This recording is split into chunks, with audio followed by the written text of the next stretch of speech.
మనశంకర్ వరప్రసాద్ గారు ట్రైలర్ రివ్యూలోకి వెళ్ళే ముందు నాకు చిన్న రిక్వెస్ట్, వీడియోతో లైక్ చేయండి and please try to subscribe. ఇంకా లేట్ చేయకుండా రివ్యూలోకి అయితే వెళ్ళిపోదాం. జాన్ 12న హెవీ ఎక్స్పెక్టేషన్తో రిలీజ్ అవుతున్న ఈ మనశంకర్ వరప్రసాద్ గారు మూవీ ఆడియన్స్ హిట్ అని చాలా బ్లైండ్గా ఫిక్స్ అయిపోయారు. బట్ ట్రైలర్ చూసిన తర్వాత నాకైతే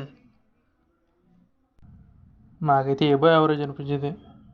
అనిల్ రావుపూడి సినిమాల్లో చూసిన అదే రొటీన్ క్రింజ్ అనిపించింది తప్ప ట్రైలర్లో పెద్ద చెప్పుకోవడానికి అయితే ఏమీ లేదు. చిరంజీవి గారు కూడా లుక్స్ కూడా అంతలా సూట్ అవ్వలేదని చెప్పాలి. వెంకటేష్ గారి క్యారెక్టర్ కూడా ఇరిగించినట్టు ఉంటుంది తప్ప అంత ఇదిగా లేదు. అండ్ ఆ బ్యాక్గ్రౌండ్ స్కోర్ సోజుగా అనిపించింది. బ్యాక్గ్రౌండ్ స్కోర్ ప్రతిసారి మీమ్స్ ప్లస్ అవుతాడు, ఈసారి మైనస్ అయ్యేటట్టే కనబడుతుంది. చెప్పాలంటే ఇది సీరియల్కి ఎక్కువ మూవీకి తక్కువ అనేలాగా ఉంది చెప్పాలంటే ఇది. నేనైతే ఈ ట్రైలర్ మీద ఏవి ఎక్స్పెక్టేషన్ పెట్టుకున్నా, బట్ చాలా వరకు డిసప్పాయింట్ చేసిందనే చెప్పాలి. చూద్దాం మరి ఎంతవరకు ఆ మ్యాజిక్ వర్కౌట్ అవుతుందో. సో నేనైతే ఫస్ట్ రాజ్యసభకి అయితే వెళ్తాను, దాని తర్వాత దీనికి వెళ్తా. సో ట్రైలర్ అయితే నాకు యావరేజ్ అనిపించింది, హెవీ ఎక్స్పెక్టేషన్తో చూసా ట్రైలర్.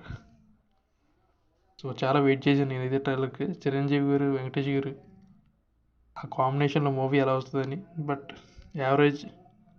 చూద్దాం ఏం జరుగుతుందో. So that's a review. మీరు ట్రైలర్ చూసుంటే ఎలా అనిపించిందో కామెంట్ చేయండి and please try to subscribe. మీరే సినిమాకి వెళ్తున్నారు కామెంట్ చేయండి పొంగల్కి.